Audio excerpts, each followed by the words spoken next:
welcome. This is Gautam and you are watching your favorite channel Gautam Live ज्ञान, YouTube का number 1 channel for security knowledge. Security ज्ञान चाहिए अभी के अभी गौतम लाइव ज्ञान कहिए। तो फ्रेंड्स, आज के इस वीडियो के लिए आप शुक्रिया अदा कीजिए ओम शंकर जी को फ्रॉम हैदराबाद। तो फ्रेंड्स, उन्होंने रिक्वेस्ट की है इस वीडियो के लिए। एक्चुअली वो एक असिस्टेंट सिक्योरिटी ऑफिसर है और हमारे साथ उन्होंने आज ही सिक्योरिटी ऑफिसर की इंटरव्यू की तैयारी शुरू कर दी है। फ्रेंड्स, आप भी इसी तरह अगर सिक्योरिटी फील्ड में काम करते हैं और security supervisor, security officer, security manager, area officer, operation manager, ऐसे किसी भी पोस्ट के लिए अप्लाई करना चाहते हैं और इंटरव्यू के बारे में कुछ समझ में नहीं आ रहा है, तो फ्रेंड्स आप हमारे साथ इंटरव्यू की तैयारी कर सकते हैं जस्ट ₹99 में। स्क्रीन पे जो नंबर दिया गया है, इस नंबर पर व्हाट्सएप कीजिए आपकी डिटेल, आपका नाम, आप कहाँ रहते हैं, कौन सी पोस्ट के लिए अप्लाई करना चाहते हैं और आपका इंटरव्यू कब है। हम आपको A to Z हेल्प करेंगे और आपसे वादा है मेरा, आप 101% उस इंटरव्यू को क्रैक कर जाएंगे। तो उन्होंने ही हमें एक क्वेश्चन सेट भेजा हुआ है। 10 प्रश्न है इस क्वेश्चन सेट में, जो एक सिक्योरिटी ऑफिसर के इंटरव्यू में पूछा गया था उनको। तो उन्होंने मुझसे उस प्रश्न के लिए पर्सनली आंसर मांगा था, लेकिन मैंने कहा कि ये जो क्वेश्चंस है बड़े अच्छे हैं, इनको हम लोग पब्लिकली हमारे जो गौतम लाइव ज्ञान की जो फैमिली है उन सब के साथ शेयर करना चाहिए। तो इसलिए मैं इन सारे क्वेश्चन आंसर पर वीडियो बना रहा हूं। तो आज उसी सीरीज का पहला वीडियो है। तो आइए देखते हैं सबसे पहला क्वेश्चन क्या है। तो सबसे पहला क्वेश्चन है, introduce your self in 10 line. अपने बारे में 10 लाइन में बताइए। सिंपल सा एक वर्ड में बोलूं तो सेल्फ इंट्रोडक्शन की बात हो रही है, लेकिन इसमें कंफ्यूजिंग क्या है, ये 10 लाइन्स। भाई 10 लाइन में अपने बारे में क्या बताए। सबसे पहला इसमें प्रॉब्लम आती है, कंफ्यूजन होता है कि 10 लाइन में कौन कौन से टॉपिक्स कवर करने हैं। अगर 10 लाइन से ज्यादा हो गया तो ये सारी चीजें आती हैं। तो फ्रेंड्स, पहले इस चीज को आप समझ लीजिए, फिर इसको आंसर कीजिए। ये 10 लाइन का मतलब क्या है। तो फ्रेंड्स, आपने अपने स्कूल टाइम में एग्जाम दिया होगा। एग्जाम में आपको 2 तरह के प्रश्न आते थे। एक प्रश्न आता था 4 नंबर का, एक आता था 10 नंबर। इस 4 नंबर वाले प्रश्न के उत्तर में आप 4 से 5 से 6 लाइन लिखते थे। उसके बाद क्या होता था, आपको टीचर 4 मार्क्स दे देता था। दूसरा होता था ये 10 नंबर वाला। ये जो 10 नंबर वाला है, ये विस्तार पूर्वक आप इसको लिखते थे, 2.5-3 पन्ना लेते थे और फिर आपको टीचर इसमें 10 नंबर दे देता था। तो इसको बोलते हैं संक्षिप्त वाला प्रश्न और इसको बोलते हैं विस्तार वाला प्रश्न। ठीक है ना। तो ये 10 लाइन का मतलब क्या है, संक्षिप्त। ये 4 नंबर वाला क्वेश्चन है फ्रेंड्स। कितना नंबर वाला, 4 नंबर वाला आपका क्वेश्चन है।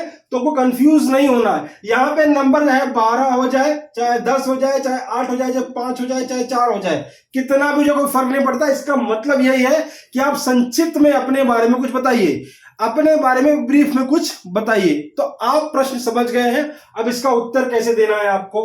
तो आपको उत्तर देने के लिए कुछ पॉइंट्स में दे रहा हूं, इसी पॉइंट्स पे बात कीजिए। तो ये एक सही तरीका है अपने बारे में सामने वाले को 10 लाइन मतलब संक्षिप्त में बताने का। ठीक है ना। तो सबसे पहले उसको बताइए अपना नाम, दूसरा आपका लोकेशन, आप कहां रहते हैं, तीसरा बताइए अपने वर्क एक्सपीरियंस के बारे में,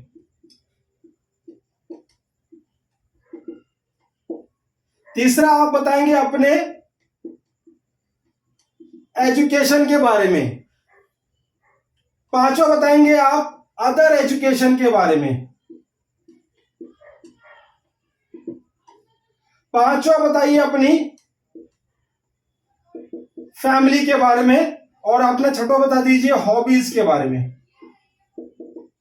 इसी 6 लाइन पे आप अपनी बात को सामने जो इंटरव्यू में बैठा है उस पर रखिए। ठीक है ना। इसी जो मैंने आपको 6 पॉइंट्स दे दिए हैं, 1 2 3 4 5 6 7 पॉइंट्स है। आपको एक एक्स्ट्रा बोनस दे दिया मैंने, हमेशा कुछ ज्यादा देने का प्रयास करता हूं मैं। ठीक है ना। तो 7 लाइन में आपको अपने बारे में बताना है। क्या बताएंगे, आप अपना नाम बताइए, आप कहां रहते हैं वो बताइए, आपका अनुभव क्या है इस फील्ड में वो बता दीजिए, एजुकेशन बता दीजिए, अदर एजुकेशन बता दीजिए, फैमिली के बारे में बता दीजिए और हॉबीज बता दीजिए। अच्छा, इसको बताते वक्त कुछ सावधानी आपको रखनी है। जैसे कभी कभी क्या होता है, जब आप नाम बताएंगे तो कभी कैसे कोई बंकू भैया इंटरव्यू के लिए गए हैं, सामने भूतनाथ बैठे हैं, तो भूतनाथ जी ने पूछ लिया बंकू भैया अपने बारे में बताइए। तो जब अपने बारे में उन्होंने सामने नाम लेके पूछा हुआ है तो आपको कुछ शब्द जोड़ देने हैं। अगर आप इंग्लिश में दे रहे हैं तो आप कहेंगे as you know my name is, ठीक है ना, जैसा कि आप जानते हैं कि मेरा नाम बंकू भैया है, ठीक है ना। तो इस तरह से आपको अपनी शुरुआत की है। अगर वो सीधा आपसे ऐसे बोल रहे हैं अपने बारे में बताइए, तो फिर आप अपना नाम बताइए। दूसरा चीज लोकेशन के बारे में फिर ध्यान रखिए। कभी कभी क्या होता है इंटरव्यू में, जो इंटरव्यू होता है क्राइटेरिया होता है उसका कि हमको इस रेंज में ही आदमी चाहिए, इससे दूर का आदमी हमारे किसी काम का नहीं है। तो साइट पर जब इंटरव्यू के लिए जा रहे हैं तो देख लीजिए कहीं इस क्राइटेरिया में कोई दिक्कत तो नहीं है। जैसे हम यहाँ पे मुंबई वेस्टर्न में रहते हैं, ठीक है ना, तो हमारे यहाँ पे बहुत बड़ा स्टेशन है नाला सुपारा, ठीक है ना। अब इसको जॉब करना है लोअर परेल में, ठीक है ना। तो अब यहाँ पे कोई इंटरव्यू हो रहा है लोअर परेल में, आप बोल रहे हो मैं नाला सुपारा से हूं, तो भैया नाला सुपारा से तो भाई ये तो बहुत आपको ट्रैवल करने में 1.5-2 घंटे लग जाएंगे। कैसे आप 12 घंटे की ड्यूटी करोगे? तो ये बोल के वो डिसलेक्ट कर देता है, सेलेक्ट ही नहीं करता है। तो आपका जो लोकेशन है आप वहां पहले समझ लीजिएगा। आपका जो एरिया ऑफिसर ऑपरेशन में आपको इंटरव्यू लेके जाएगा, जिसके साथ जहां पे अप्लाई करने जा रहे हैं, तो लोकेशन वाइज कोई उनका प्रेफरेंस वगैरह है कि नहीं, इसको समझ के फिर अपना लोकेशन बता दीजिएगा, ठीक है ना।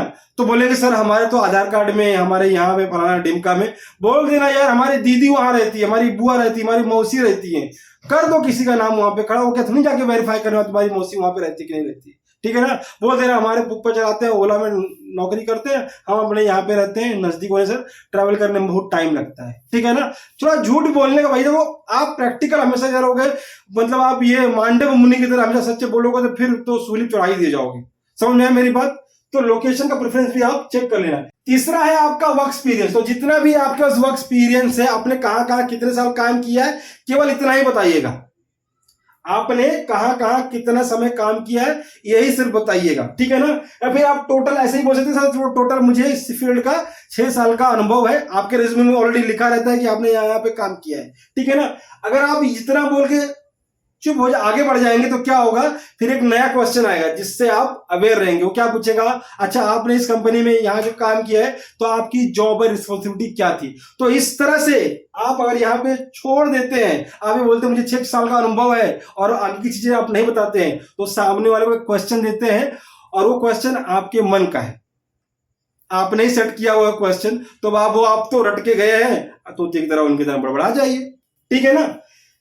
उसका चौथा है एजुकेशन। तो आपका जो भी हायर एजुकेशन आपने HSC किया है, SSC किया है, ग्रेजुएट है, आप जो भी है आप बता दीजिए। अदर एजुकेशन में क्या, अदर एजुकेशन का मतलब है जैसे आपने फायर एंड सेफ्टी में कुछ किया हुआ है, फर्स्ट एड में डिप्लोमा किया है, आपने CCTV का कोई कोर्स किया हुआ है, ठीक है ना। इसके अलावा आपने कंप्यूटर में कोई डिप्लोमा वगैरह किया हुआ है, मास्टर एक्सेल वगैरह आपने कुछ किया हुआ है, तो जैसा कुछ भी आपने एक्स्ट्रा स्किल वगैरह आपने डेवलप की, उसके लिए कोर्स वगैरह किया है, तो वो आप यहाँ पे बता सकते हो। उसके बाद अपनी फैमिली क्या बताना है, तो नहीं बताना है कि आपकी बुआ कितनी, आपके फूफा कितने दुष्ट हैं, ये सब चीजें नहीं बतानी। फैमिली में इतना बताओ कि इंक्लूडिंग आपके फैमिली मेंबर कितने हैं, इंक्लूडिंग में there are 5 members in my family, बस इतना बताओ। अगर वो स्पेसिफिक पूछना होगा तो फिर वो पूछेंगे।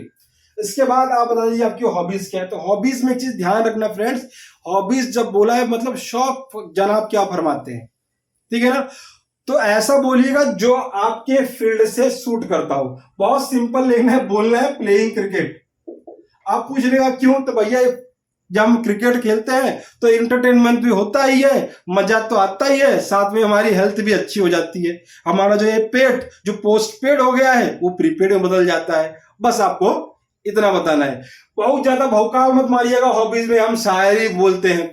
अभी एक लिंक्डइन में मेरे को किसी ने पोस्ट किया था कि HR ने उसको उसके रेज्यूमे में लिखा हुआ था कि वो डांसिंग उसको पसंद है, उसकी हॉबीज डांसिंग है। तो HR ने बोला है चलो आप नाच के दिखा दो। बोला गाना कहाँ है, तो लैपटॉप पे उसने लगा दिया और नचा दिया उसको। बड़ा वायरल हुआ था वो। तो ठीक है ना, जो हॉबीज जब सेट करेंगे प्लेइंग क्रिकेट ही रखिए, ठीक है ना। बस अब बुक रीडिंग आपने बोल दिया, तो बुक रीडिंग में क्या हुआ, कौन से टाइप की बुक पढ़ते हैं आप, स्पिरिचुअल बुक, हाँ फिजिक्स, किस तरह की न्यूज़पेपर क्या पढ़ते हैं। तो दुनिया भर का क्वेश्चन वहां पे पूछे जाएंगे। तो ऐसा क्वेश्चन वहां पे रखिए, अपना हॉबीज रखिए कि आगे कोई क्वेश्चन ही नहीं बने, सीधा प्लेइंग क्रिकेट। क्यों सर, हेल्थ अच्छी रहती है, अपना जो पोस्टपेड है वो प्रीपेड बना रहता है हमेशा, बस सिंपल। तो इस तरह से आपको क्वेश्चन को आंसर करना है। बस ये जो नंबर है इसके चक्कर में मत पड़िएगा, इसका मतलब मैंने क्या बताया, ये संक्षिप्त, कितना भी नंबर लग दे कोई फर्क नहीं पड़ता है, सिंपल सा। इसका मतलब क्या है, इसका मतलब आपको अपने बारे में ही 10 लाइन में बताना है, 10 लाइन मतलब संक्षिप्त में बताना है। तो आई होप मैंने आपको सब क्लियर कर दिया है कि आपको क्या बोलना है, क्या नहीं बोलना है, कैसे करना है, और आपको इस क्वेश्चन का आंसर करने में कोई दिक्कत नहीं होगी, ठीक है ना। अब आप अपनी तरीके से इसको इंग्लिश में सेट कर लीजिए, हिंदी में सेट कर लीजिए, जैसी आपकी साइट की रिक्वायरमेंट है। मैं आपको कोई यहाँ पे इंट्रोडक्शन नहीं दूंगा, सही। अच्छा, आपकी हेल्प के लिए मैंने क्या किया है, डिस्क्रिप्शन में एक इंट्रोडक्शन सैंपल मैंने डाल दिया है, तो आप वहां से कॉपी करके इंग्लिश में एक तैयार कर सकते हैं। लेकिन सब वही मत कर लीजिएगा, नहीं तो बोलेंगे, मान लीजिए इस वीडियो को 10 लोग देख रहे हैं और इंटरव्यू में बैठने वाले 10 लोग यही वीडियो देख के गए, रट के गए हैं, ठीक है ना। तो अपनी तरफ से अलग अलग वर्ड्स को डाल के, प्रोफेशनल वर्ड्स को डाल के डिजाइन कीजिए अपना इंट्रोडक्शन और फिर बता दीजिए। तो मिलते हैं नेक्स्ट वीडियो में, तब तक के लिए जय हिंद।